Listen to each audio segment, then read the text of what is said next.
Hi guys, welcome back. I know it's been a while since you last saw me. I've been a bit under the weather, but now I'm back feeling much stronger. Yeah, my name is Robbie Masaga, and for those who are just tuning in, guys, welcome. This is a very friendly community, so make sure to stick around. Well, first things first, guys. I want us to talk about something today. But first, before we even start, I want us to watch this video here.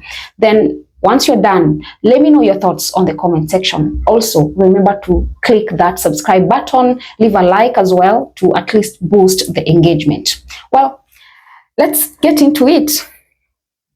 So Cornell, I want to talk to you about this last week. This young 10-year-old, very intelligent-looking young lady, a black young lady at a Pearland school who will not stand for the Pledge of Allegiance in her classroom. She doesn't want to stand up because apparently she believes that black Americans need a lot more to be done in this country. She is not willing to support the black Americans that have fought and died for this country.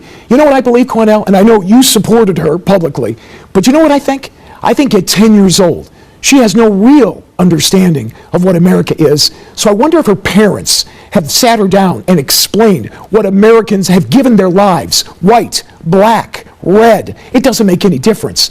They stood and they fought and they died for this country, and she doesn't want to do anything to honor them? Matt, she comes from a family of military service members. Her father's a retired military service member also, who served this nation well with great dignity. She also has additional family members who was in the armed forces. Good. Her mother's a very intelligent woman who has had long conversations, as well as her father, about her not standing for the flag. What white people need to understand... Just white people? Yes, please. Let me explain. What white people need to understand is that national anthem was written by Francis Scott Key, a slave owner, who demonized and hated black slaves and black people. And that unwritten that unheard of and unspoken third verse, go research the third verse where he says, "There's no refuge in this country for the hireling or the slave, both shall be turmoil to the grave." How's her parents doing? This is a man that promised turmoil for black people to the grave. Would you ask Jewish children to say a pledge to a German anthem that disrespects Jewish people? No, you would not. Germany, no, sure. you would not. Well, sure. That disrespects Jewish people? Then no, why?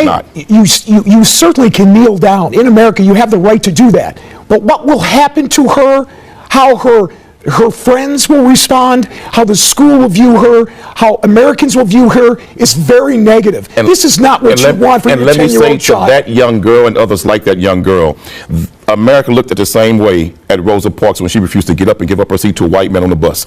But history vindicated her. History vindicated her. America demonized Harriet Tubman for freeing slaves from slavery, but history vindicated her. So I say to that young girl, you stand strong, stand up, and stand for what you believe in. And to all of those who are too coward to do it, don't get in that young girl's way. Others like her, support that young girl. What would you like her to say to the men and women who have fought for this country, like I ran into over the weekend, the black men and women who fought for this country, and some who gave their lives? And ask the black men and women who served America in its military, like in the Independence War. We helped America get it, and we were still slaves afterwards. Ask those in Vietnam who gave their war on Vietnam battlefields, but then came back and was called niggers in their own country. We have fought in America's war, and we've never been given the justice and the due process of everybody else in this nation. Then why don't you move to a different country? Why are you staying here if you don't like it? Let me tell you why. Because the country belongs to Indians. You white folks stole it from them, raped and robbed their people. This not your country. You all came over here and stole it and beat the hell out of them. So this not your country. It was my country. You all need to go home. If you all need to go back where you came from. If you don't like it, why don't you pack up and go? Let the Indians decide who should pack up and go. And I guarantee you black folks will stay, and you all will be on the first damn boat leaving here. So don't try that, brother. You all didn't make America. This is not your country. What you should do is sit down with someone who has fought for this country, Cornell. Get their opinion. Too. Tons of black people have, and what have we gotten from it? You know, many in this nation are asking, what should Black Lives Matter do, and in which direction should they go? The shooter in Dallas, Michael Johnson, is reported that he was angry with Black Lives Matter, and I understand why he probably felt that way, because he was of a real radical extreme mindset, and he's wondering why they are not at that same mindset that he is, and really should not be. You're not forgiving this guy, are you? That's not what I'm doing, but also what I am doing, I understand the conditions in America that produced a mindset like that. Injustice on a consistent basis breeds insanity, and that's what's happening in America with black people. You know what's happening? You know what's happening, Cornell? There are black and white people that would like nothing more than for us to stay fighting because they somehow achieve a bit more money or a bit more prosperity or a level that they like. But they've got to make sure that white people and black people or any race are fighting each other and they're all jazzed up over something. Those people succeed. And that ain't me, and I certainly hope it isn't you either, Cornell, although I'm not so sure. This nation, Matt, is at a crossroads.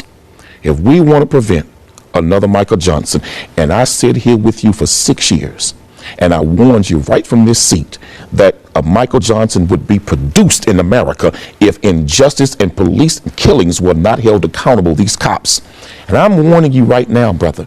I'm telling you can take it or let it alone, and you don't have to listen, and this audience doesn't have to listen.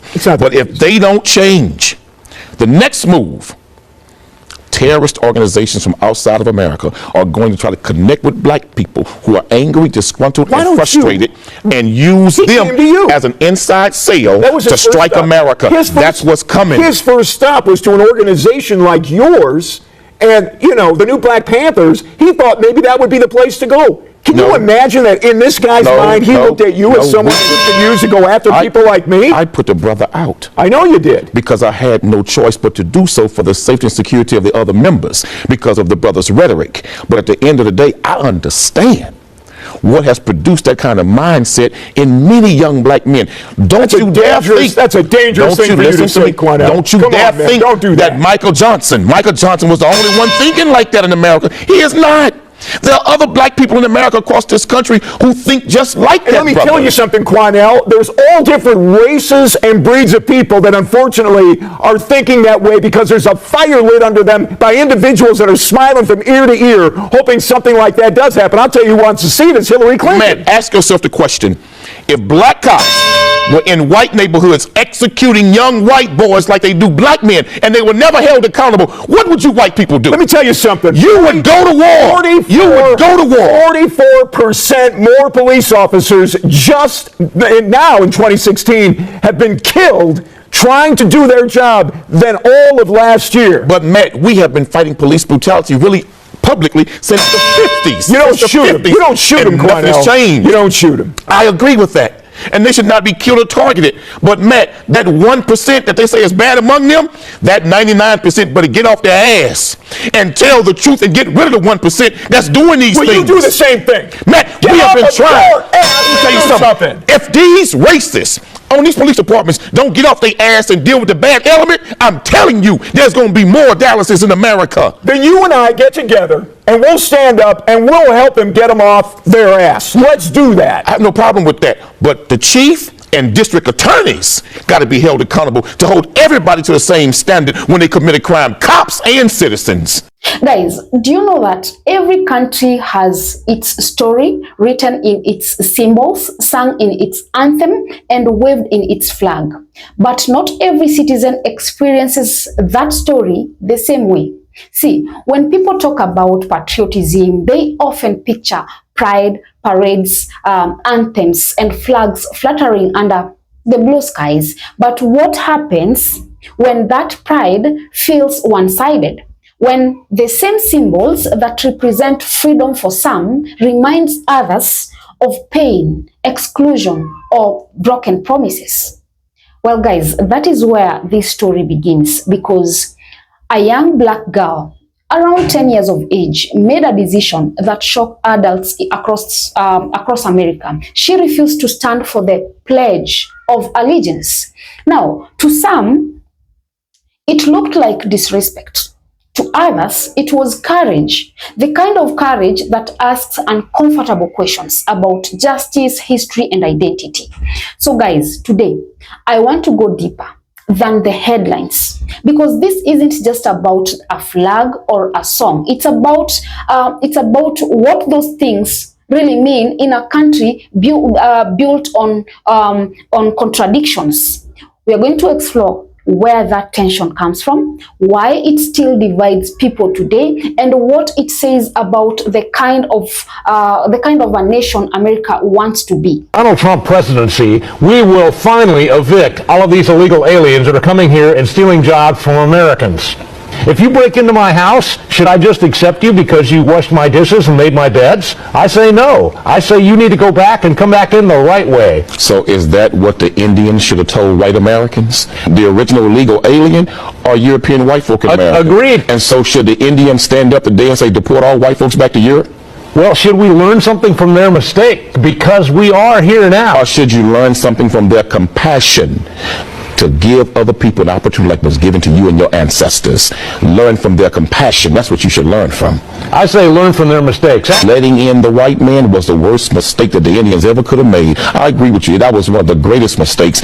Even right there in South Africa, they got a similar problem.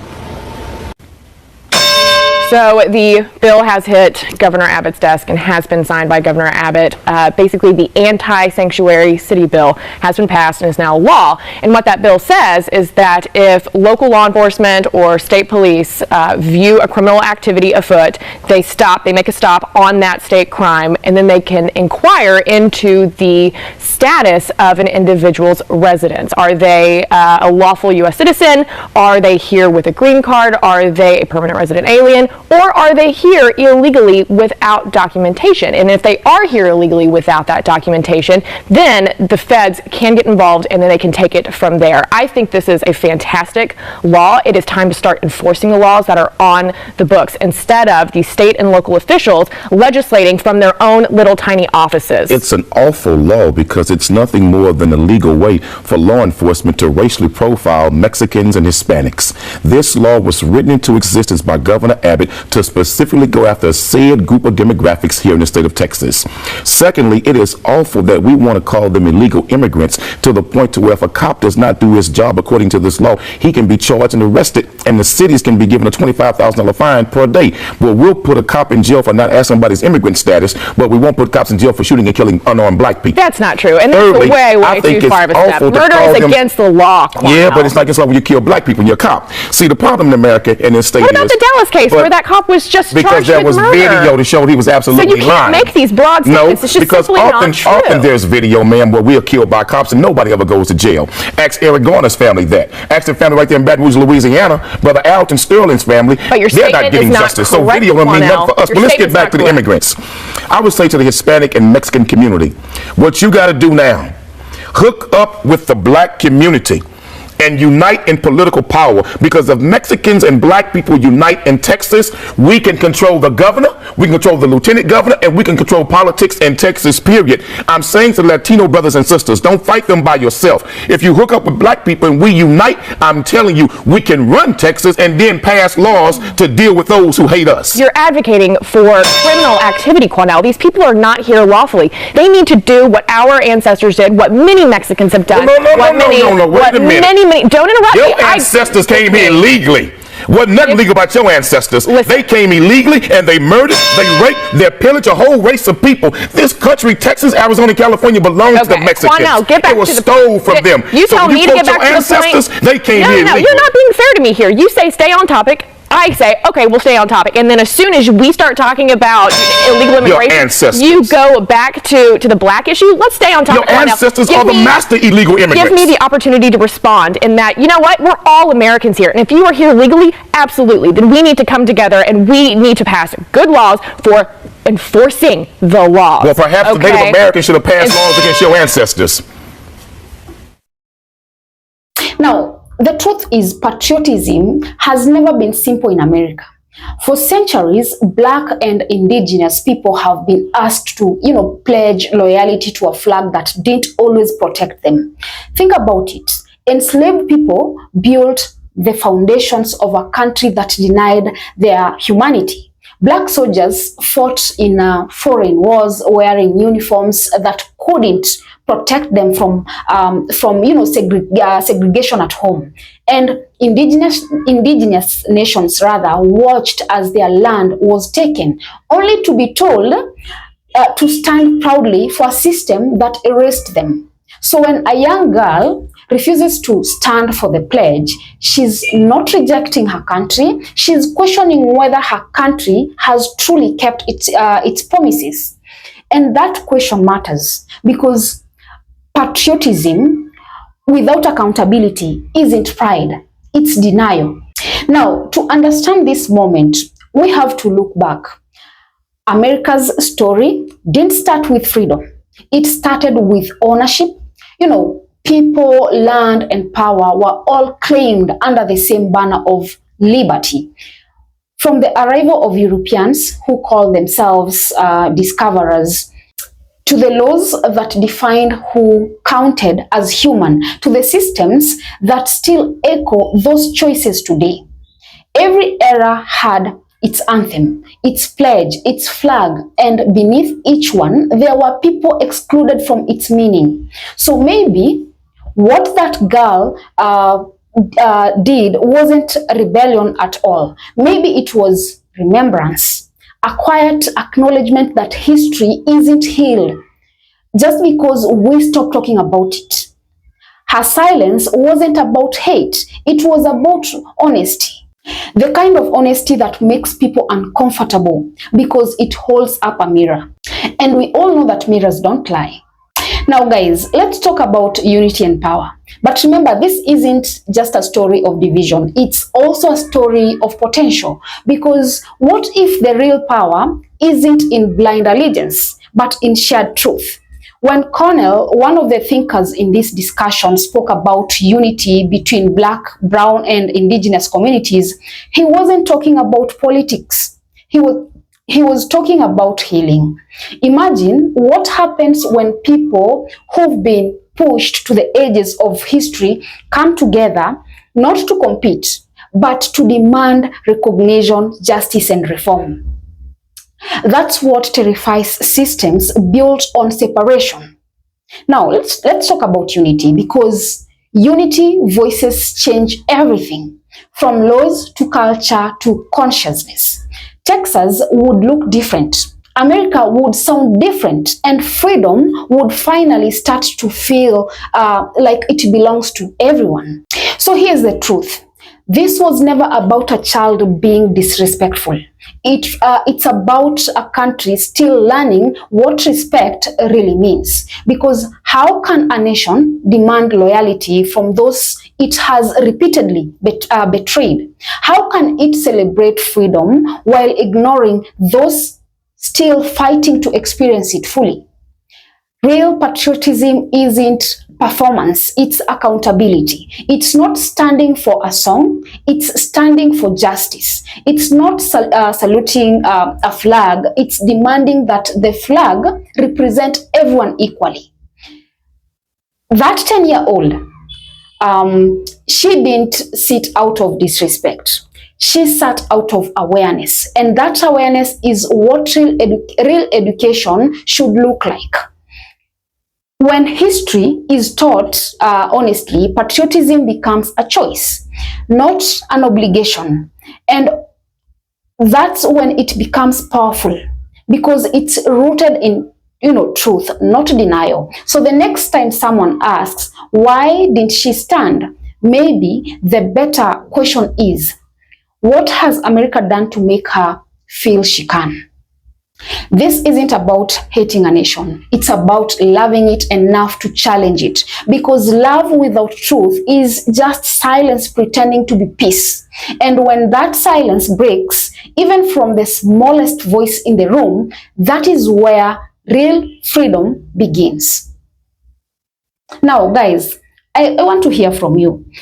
Drop a comment below. Let me know what are your thoughts. Also, remember to subscribe, like, and share as well. And until next time, guys, bye-bye.